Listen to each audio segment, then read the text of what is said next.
All right, guys, welcome back to the Agent Investor Podcast. I'm your host, Tom Caffarella. I've got a very special guest today. I told everybody about a format change I was doing maybe like a month ago or a couple weeks ago. I don't even know at this point, but typically I bring in people all over the country, and I have basically a podcast show producer that will just bring on people, agents that have invested in real estate that have really good stories. But what he said to me the other day is he said, why don't you bring on some of your people? I said, you know what? That's actually a pretty good idea. So I had, my last episode was Leanne Vong, who was, an agent at our company. And now we've got the great Jason Goldfarb, who also is in the same office as me, but we're in a different suite. So we could probably I could probably get to you in like 20 seconds, but let's keep everything virtual because you know how I feel about being in person. Yeah, why not? The format is good, and thanks for the introduction. Wow, the great Jason Goldfarb. I don't think I've ever heard that before. So, well, we got to play you up because if I decide to sell anything, it's gonna be all about how you are a product of the system. You didn't do any of this yourself. You're just a product of the system. So, yeah, not only in the same office, but we grew up in the same hometown. That's true, actually, but we never. It was not. That had nothing to do with how we got introduced or anything like that, or our story. But yeah, we both grew up in Revere, Mass, the great city of Revere, which is one town over from Boston. So, a couple of Revere products. But yeah, thanks for joining. And we know each other well enough that I could probably tell your story, but I for the listeners, rather than me tell it, kind of like go back in time and, tell us about when you first got into real estate. I think it was very early on, right? It was very early on. And, I wish I just kept going, but let's not get ahead of ourselves. But basically, I started early on and I started doing stuff and I didn't know what the heck I was doing. I was doing good stuff and I just didn't really keep on doing it. Wait, but how old were you when you got your license? It was super young, right? It was around 2001. Early and you were what? You had to be your early 20s, right? So I was in like my 20s. Like maybe 23, 24, something like that. Yeah. And at the time, I was working, my family had a pizza place on Revere Beach, which is the first public beach in America. So it was really busy during the summers. So I had to help out and I even worked throughout the year. But throughout the rest of the year, it was pretty slow. And and my reason for getting into real estate was I wanted to find a career that I didn't smell like food after work. Okay. You just want to eat the food, right? You don't want to smell like it. I'm like, being that age, right? Yeah. I was thinking, after work, you get out at a little bit late. You have to go home, I stunk like food. I wanted to see I wanted to basically hang out with friends and girls and stuff at early 20s. It's a different mindset, right? Yep. So what could I do? Like maybe I can work here a little more part-time and do something else for income. And I wasn't really thinking about investing. I was thinking about brokerage. Let me get my license. And that's what I did. I got my license. I joined a local real estate national franchise right here on Broadway in Revere. It was the number one brokerage at the time. What do I know? I'm like, let me go to the number one brokerage. Knowing what I know now, the split was like nothing. But you want to know something? It was it was educational, right? Yep. So I started just doing it, and I had no idea what I was doing. I just started. And at the time, they had what was called uptime. So the phone would ring, and if you were on uptime, you would get the call. And I remember like one of my first listings was a gentleman called and said, hey, how do I get a for sale sign on my front lawn? And they don't get easier than that. I went right over. It was like right around the corner. And that was one of my first listings. And one of my first buyers all happened relatively quick. And I'm like, wow, this is great. And then I realized, no, it's a lot. So it seemed that it was like kind of luck in a way. And then I realized how much work goes into it. That's crazy. Like thinking back, I mean, I bet you will, I don't know this to be true because I wasn't even in real estate in 2001, 2002, but I would imagine a lot of deals got done that way. Like the big local office, people are just calling the phone book. Like that's crazy. Now, again, this is only because I know your story, but was that after you did that first listing, was that when you went out and bought the Corvette, or is this a later date? No. So I get my taste. I make, commission check. I'm like, wow, 23 years old. That's pretty good money. Oh, yeah. But then I start realizing some of the, the other agents in the office are working with investors. And I'm like, geez, they make this look like, kids play money. But what they're doing in some of the developments and things like that. So I'm like, how can I get into it? And I got to be honest, I didn't really study up as much as I should have. But a deal came across my plate. It was an okay deal. It was a good deal, but I wouldn't have known the difference really. It was a pizza deliverer at my pizza place I worked at wanted to sell his house that had 2 units in it. And it was off market and there would be no commission involved. And he was giving me a little bit of a discount. So I went forward and I bought the house as kind of like an owner occupant loan to get in. I was going to house hack. And so this is around August or July of 2001. Closing takes a while. Guess what happened right before my closing? Somebody died? Yeah, a lot of people died. September 11th. Oh, yeah. So I'm supposed to close 4 days after September 11th. Everything's all set and done. How do you think I felt at that closing? Did you do it? Yeah, I did it. Oh, you did it. Yeah. It's one of the best things I've ever did, but I almost didn't do it. Yep. Because you can understand. And I mean, recently we just had COVID happen. I had a lot of houses during COVID that we thought about not buying. Exactly. And it would have been the good thing to buy them, right? But you don't know. No matter how long we've been doing this, we don't really know 100% what's going to happen, right? Yep. My first deal, September 11th, 2001, just happens. I think I closed on the 15th of September. Mm-hmm. And it ended up being a short-term flip. And at the end of the day, I made almost $100,000. And you can imagine the mistake I made is not pushing, and I bought the Corvette. So I bought the Corvette. Let me take it a little. So you get money, right? And one of the biggest mistakes I think sometimes people make is they take it a little easy instead of doubling down and trying to do more. Well, that's the classic real estate agent thing, right? Like you work really hard, you do a deal, then you get a big payday, then you relax, and then you start worrying, oh, I don't have a deal. Then you start working hard again, and it's like it doesn't ever end. Yeah. So I did that, and that was my first taste in real estate investing. And from there, I really built my brokerage, started doing some more sales, learning a little bit more. And it took me a long time to do my next deal. Your next brokerage deal or your investing deal? Investment deal. Yep. So what happened is eventually I hooked, and it all comes down to teaming up with people that are doing things that I want to do and that are much more successful to me. And I had no idea. So what I did is I became an auction runner.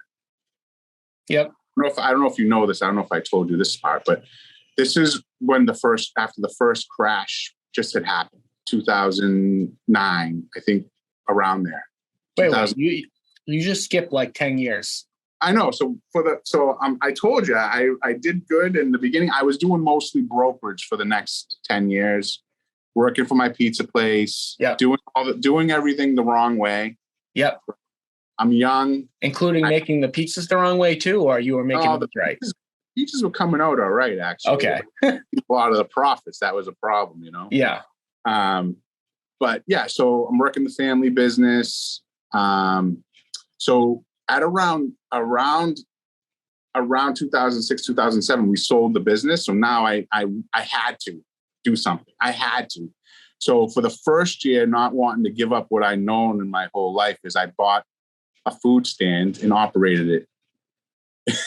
That I did not know. So it was a simple food stand. It was right next to where my family business was. It was called Simply Seafood and Grill. I sold fried clams and stuff. I was like trying to compete with Kelly's roast beef. So I don't know what I was doing. But anyway, I realized this isn't what I really want to do. I really want to do real estate. So then I started doing, I hooked up with some really experienced investors that were going to auctions and they needed help. And I worked with them as an auction runner. And I learned a lot. And then I bought my first few houses at auction. So for those people who aren't familiar with what an auction runner is, so basically, and this is state specific thing. I know this isn't true in every state, but in Massachusetts, when there's an auction, bank forecloses, they do the auction, and the auction is held outside of the house. So in order to bid on the house, this varies state by state, but you actually have to travel to that house, stand outside of that house at that specific time, hope that the auction doesn't get canceled, they get canceled a lot, hope that the bank doesn't buy it back, but essentially you were bidding on behalf of somebody else, right? Correct. And at the time, there was a ton of auctions. So there could be 4 or 5 auctions at any given hour on the hour. Yep. So like you just said, you can go to, most of them were like stupid. The bank would open up at a ridiculous price and no one would even, it would be like, what a waste of time. So who I was working for figured, hey, how can we be at every auction on the hour? Yep. Because not everyone could. And all would be taken, hey, I'm at an auction with maybe 1 or 2 people because everyone was somewhere else. And it's a part of it is luck. Part of it is just, it was the plan.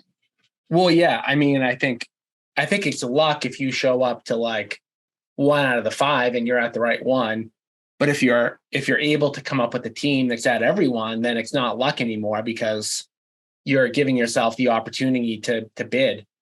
Yeah, we haven't bought a house in auction in almost 10 years now just because of how the market has changed. But some of those houses, I mean, it didn't make sense what they were selling for. They were selling so discounted, and the banks back then I don't know if they had no clue. Like, I don't even know what the thinking was, why they took some back. Yeah, I think when it first happened, they were so against like trying to even do short sales or negotiate with people that they got to a point where eventually they realized this is the way we have to do it. And then short sales became more common. And, they may be coming back. I mean, we're getting into a different market now. And again, everything is completely different, but we're getting into a market now where we're going to see some of that distressed stuff come back from COVID. And I mean, again, I don't know 100% what's going to happen, but all those forbearances and things like that might become another way that investors are finding properties. Like we could find, and back then you could find deals on the MLS and you could find deals at auction, but over the past, 5, 6, maybe even more, very, very difficult to find a deal in those avenues. Hey everyone, this is Tom Caffarella. I want to quickly interrupt the podcast to number 1, thank all of my loyal listeners of the Agent Investor podcast and tell you guys really quickly about an exciting event we have coming up. It's a 2-day event. It's called the Passive Income Real Estate Investor Event that you can find out more details at passiveincomeevent.com. We're going to be doing a 2-day training session teaching all of the agents and all of the investors at the event on how to achieve financial freedom through real estate. If you're like me and your goal is to not work 80, 100 hours a week grinding, selling real estate, flipping homes, definitely check out this event. We're going to teach you how to build a passive income portfolio so that you can retire, so that you can work when you want, how you want, and ultimately achieve financial freedom. So again, go to passiveincomeevent.com for more details. And we look forward to seeing you at the upcoming event. Well, I think one thing that, did you do that on purpose? Like, for example, like, did you team up with those investors? Was that a strategic thing to say, oh, I can learn the business, I can get educated? Or was that just like almost like luck that you did it and then realized after the fact that that's how you got educated? It was actually two things. One, I needed income, and there was some guaranteed income there plus bonus. Mm-hmm. And two, I did want to learn. Okay. So yeah, I was just more curious, like, was it like strategic, or did you kind of like bump into it? And I know the people, that he's talking about, and the people he's talking about, because me and him have had the conversation, they're people that have been in our market doing it. It seems like forever. We've been doing it for 15 years. You've been doing it for like 20.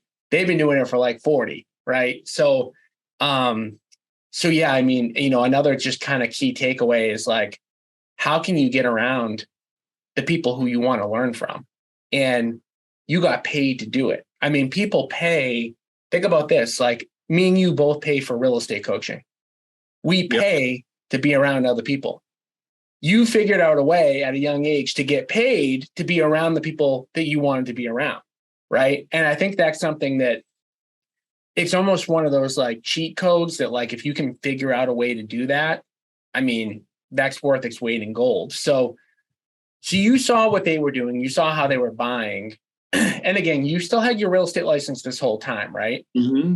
Okay. So then where was the point where you were like, okay, mentor, like, I'm pushing you out of the way and I'm just going to start buying up all your inventory? I know it didn't happen like that, but it didn't like that at all, right? Because I want to make it seem more dramatic for the I literally punched in the face, all right, when trying, not literally, but when I went out on my own, I learned, and you know what? At the end of the day, I wouldn't change anything, but I went out and I went and bought stuff, and things weren't easy. I didn't make the money I thought. Sometimes we lost money. Yeah. And just doing, like, I would be out there, like, literally, like, planting plants in the ground and painting myself and things like that. And, to make the deal work, because I did not know what I did not know as far as how much of a spread you really needed and things like that. So, but it was a great experience. We bought a few. Overall, it was successful. Yeah. And I had some help from partners, family, and things like that. But eventually that kind of dissolved, amicably, whatnot. We just went on and went different things. People were moving away. So I got back into brokerage, and, fast forward like 4 or 5 years, that's when I met you. Mm-hmm. And at the time, you had just really started to, like, get the traction going with the brokerage side of your business here. Yeah. I think when I joined, there might've been 20 to 40 agents. Yeah, that sounds about right. And there was just an opportunity. We hit it off, and I'm like, I don't know if you remember, but I was just like, hey, if there's anything I could do I want to help. I don't care. It doesn't matter about money or this or that. I want to help. I mean, I want to learn. I want to help. And you did give me an opportunity to go out on some appointments from your marketing. Yep. So there's another way that I was able to learn quite a bit in a different avenue, right? Because marketing off market for sellers is something I had no idea. I knew about it, but I never was personally involved. Yeah. And that was like, what happened with us is like, we were buying houses the way you guys were buying houses. Everybody kind of like copies each other. Like, so, we were buying properties at auction. We bought some on the MLS. We were doing it that way. And then I remember there was like, all of a sudden, like, it was like, I don't know if it was 2013 or 14. It was like somewhere around there where it was like, oh man, there's no more foreclosures left on the MLS, or the ones that were left were getting like super bidded. And I remember going to, it was a Fan Merrill 3-day seminar. And I remember sitting there and they were talking about like Kent was there, Kent Clothier, who I know you're obviously in his coaching program now. And all he used to say is, the more you mail, the more money you make. And I remember thinking like, what the hell is this guy talking about? And that's what he kept saying. He was like, how much do you want to make? And, people would say like, okay, you need to mail this much. So we started mailing in a very like light way, probably in like 2014, 2015. And mailing worked really well then because nobody was doing it. Like it's like almost hard to fathom today because now everybody mails. And not only do people mail, but people, they run all different types of campaigns to get in front of sellers, and they have all these like different marketing tools. But like you would send 100 mailers and you'd get an appointment. Oh yeah, and that's crazy. Yeah, it was absolutely crazy. And I remember like there was a time where like, a town near us, it's like a good, really good like flip area is the city of Lynn. And I remember we did like the whole city. And I remember thinking it was like a big deal. And within like 3 weeks, we had like 4 deals and we couldn't even buy them all. So we had to wholesale 2 of them. And I remember thinking like, this is like the best thing in the world. But then, more people started doing it, whatever. But yeah, so you came here. What a difference. What's that? Only 7 years, right? I mean, what a difference. It's a very short amount of time that things that used to work can change. They still work, but they just work at a different level of success, right? Well, I think the biggest thing that's changed, in my opinion, if I had to name one thing, is like the business went from being like an old boys network, which like you were like a part of, like with the people you worked with. And it was just like these people who like knew people and they showed up at auctions, or like they knew a bunch of real estate agents, or like they were like the big deal, and like deals almost like came to them.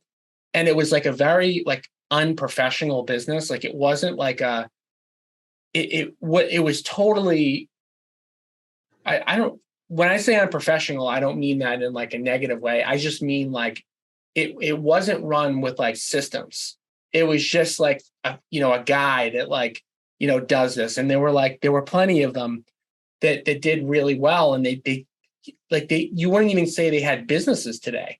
Like if you looked at how they operated, it was like 2 partners or 1 partner and like 1 assistant. And it's like, now we have all these like structures and multiple people that work in the business. And it's just become like so much more of if you don't have the professional part of the business now, it's like you can't even compete today.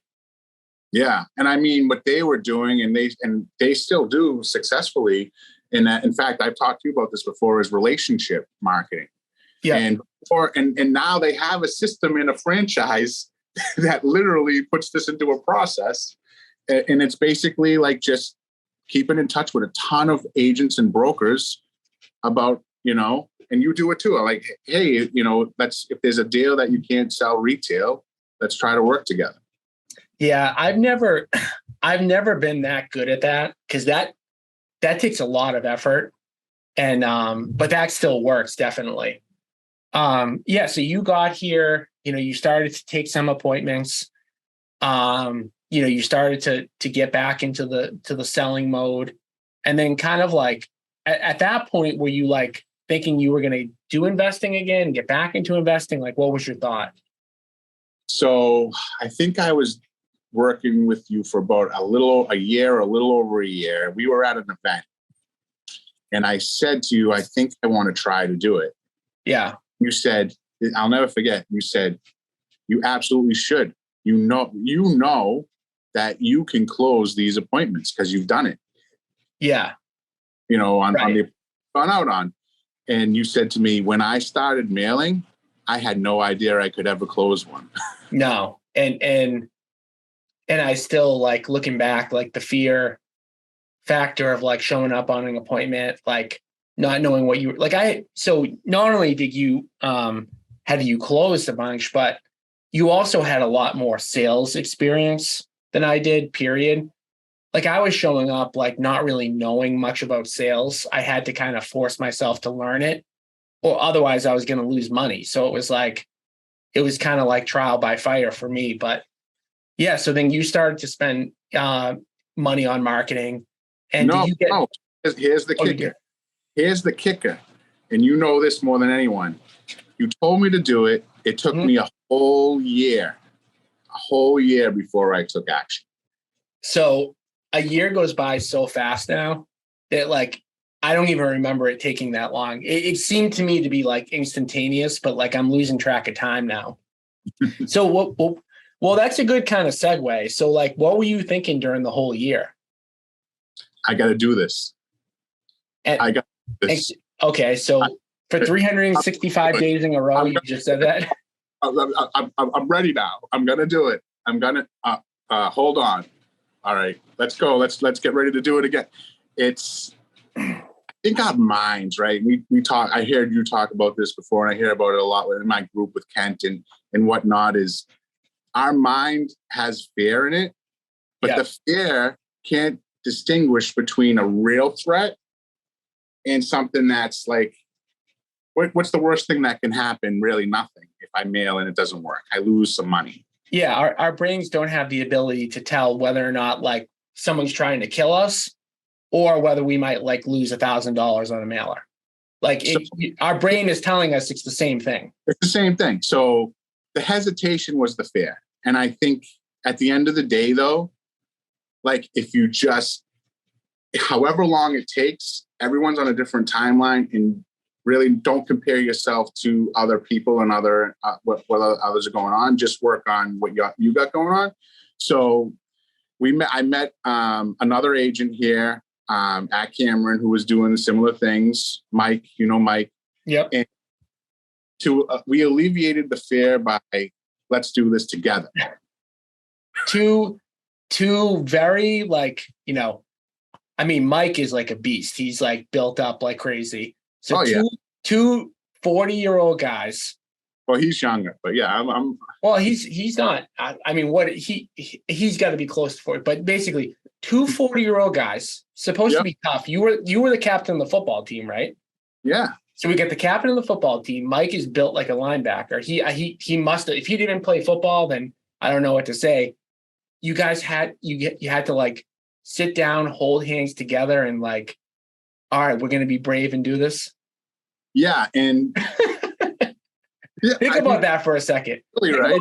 Think about for a second, right? Like it sounds silly, but knowing what we learned from you, like the commitment you needed to, like, all right, we need a commitment. We had to commit for the whole year of mailing, whether we got any. So it was a significant amount of money that we had to. Hey, this is gone. Burn the bridges. If this doesn't work, we're done. That's it.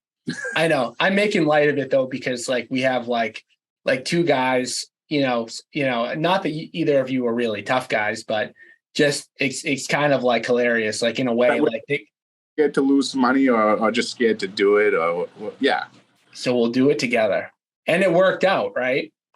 So our first mailer went out like February, and we had our first deal signed up by like end of March, early April. Yeah.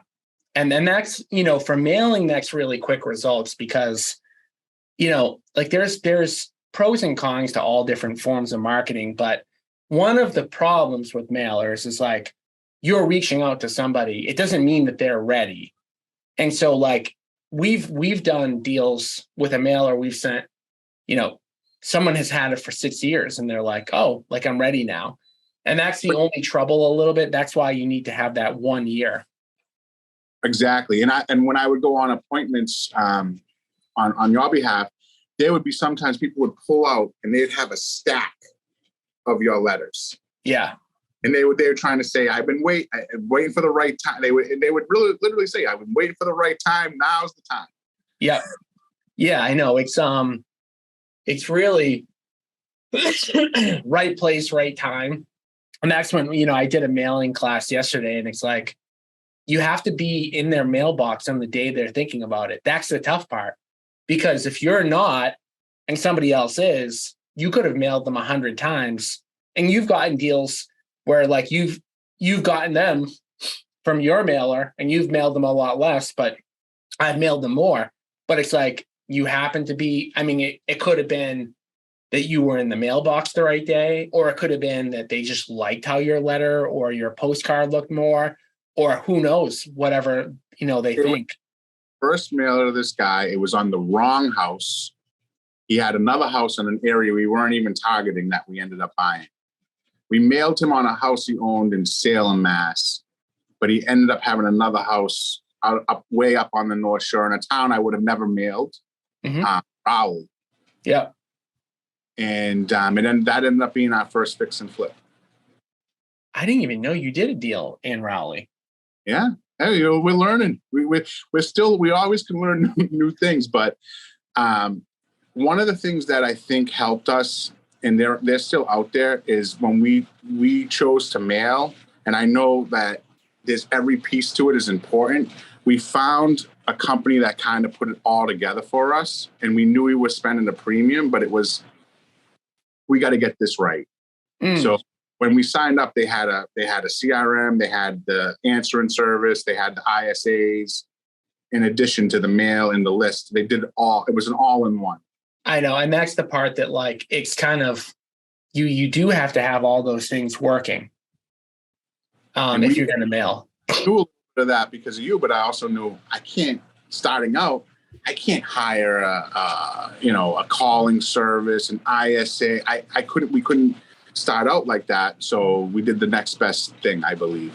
Yeah, they didn't even have those services when we started. So I just had to, I acted in every capacity, really, on the sales side and the ISA side and whatever in the beginning. So you're in a coaching program now. I'm a big advocate of coaching and being in programs and whatever. Like, how long have you been in that one? And like, what would you kind of say about people that are thinking about getting into something like that? Again, it was a big commitment. When right around last year, around this time was when we first joined, and we just renewed. So if that tells you anything, big commitment, big money. Isn't easy. We got to travel a lot. And we renewed. So the first year, within a few months, we picked up a tactic that got us almost a 3 times return on our investment. Yeah. And this isn't a little investment, by the way. Yeah. Well, that's the thing, though. Like, I think with real estate investing, the numbers are always so big. To say, oh, I did a deal and I made 6 figures, it's really not that uncommon of a thing. So it's like, you can get that sort of return. Yeah. And our mastermind group is nationwide. So our biggest concern going in is there's no one really here from New England. There are now, but when we joined, we're like, can this help us? Can this work for us? Like having that like kind of limited mindset and like, like they're doing, because everywhere else they were doing a lot more deals, but the spreads on them were smaller, like 10, 15,000, but they would do, 10 of them a month. Yeah. And in our market, as typically you're not going to do as many, but the spread could be high. There could be more profit. Yeah, it's really interesting though, because like I've been in a lot of different programs, and I try to talk to everybody I can about this stuff. It's so similar how everybody runs the operations. Yeah, there can be some differences, but I mean, it's really like 80 to 90% the same, no matter what market you're in.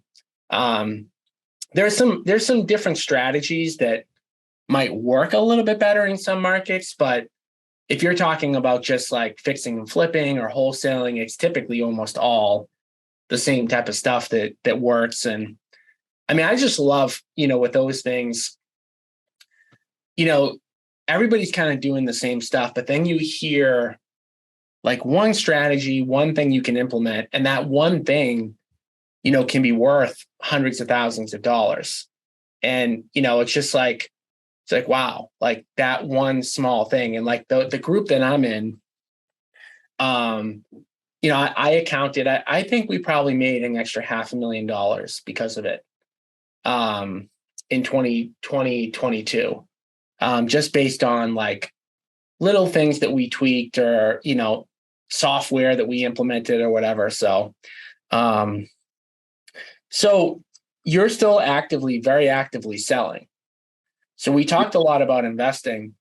What would you say to like agents that they're having a hard time grappling with the idea, like I can invest and I can be an agent at the same time?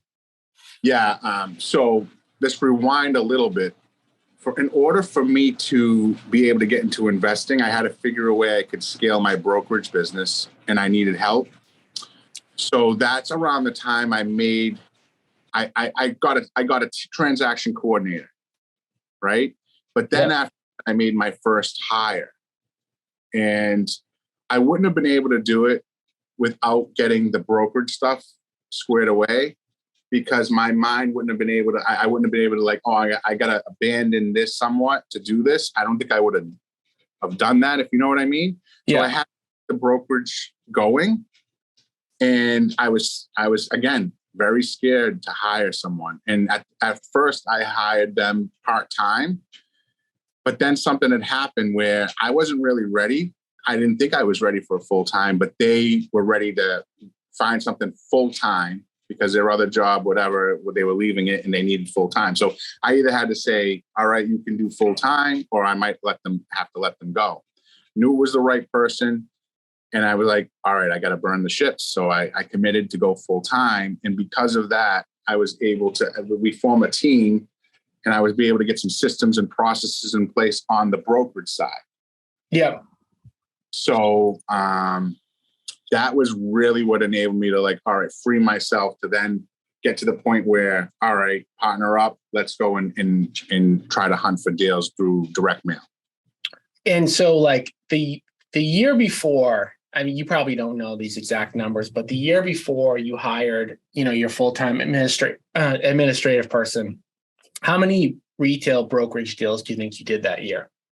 I do kind of remember. So I went from about 20 to then halfway through, I had hired her part-time. So that year I went up to like 30, 35. Then the year after it was like 50. And then the year after I almost got to 100. And was that in part because you hired her? I gotta believe, yeah. Well, I hired her.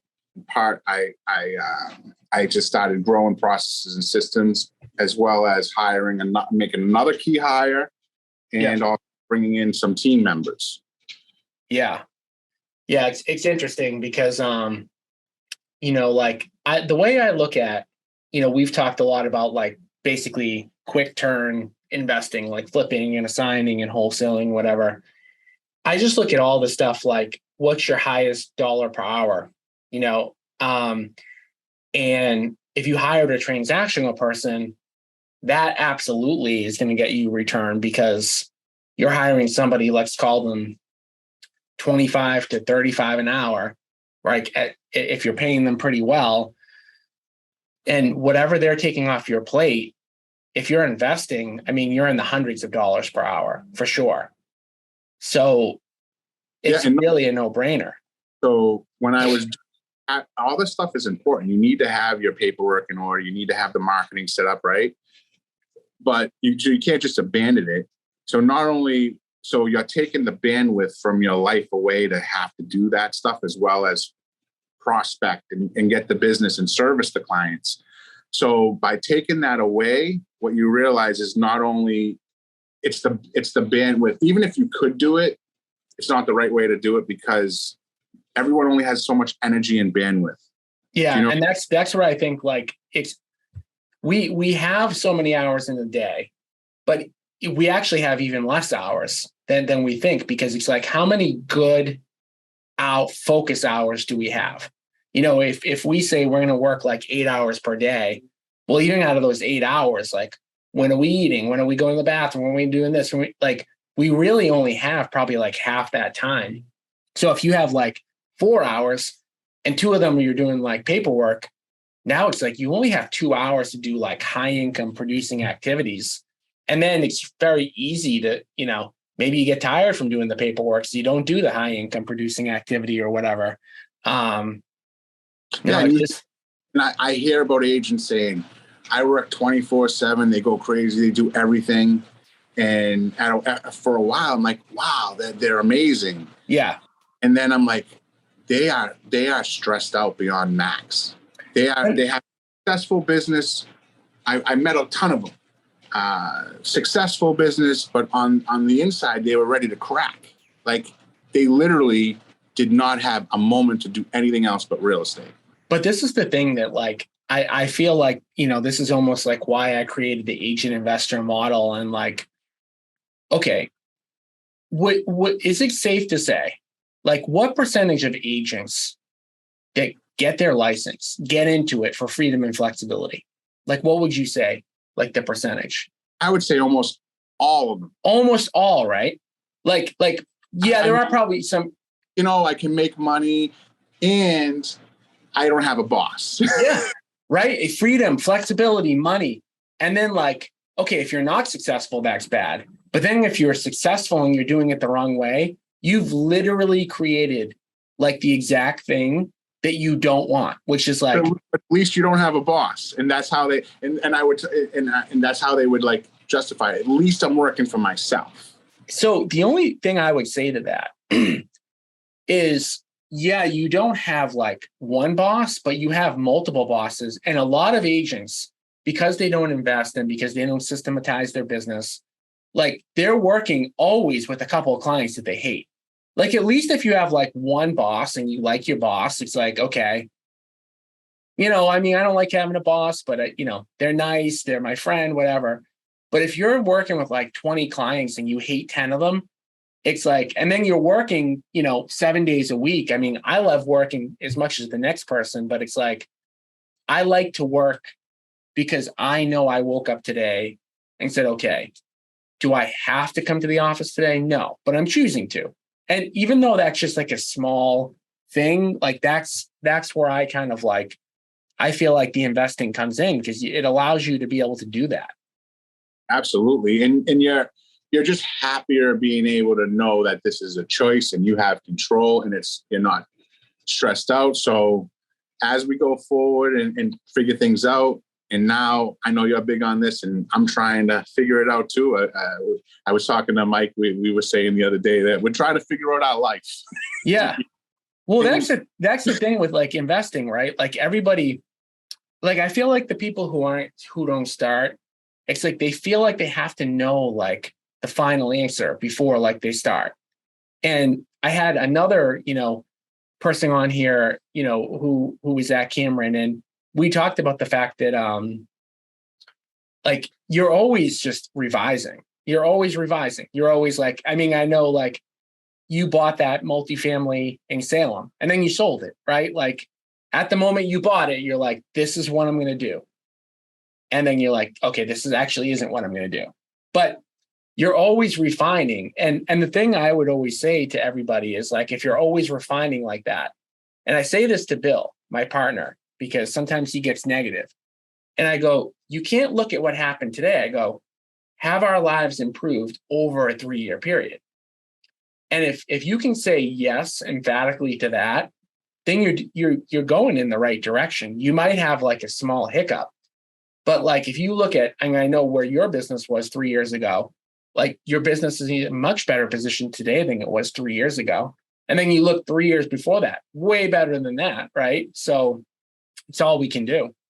So, and now my focus is really trying to create more passive income. Yeah. And that's what you realize, because here's what I realized. The brokerage is great. You can make a great living. If you're a good agent, you're never going to be broke. Nope.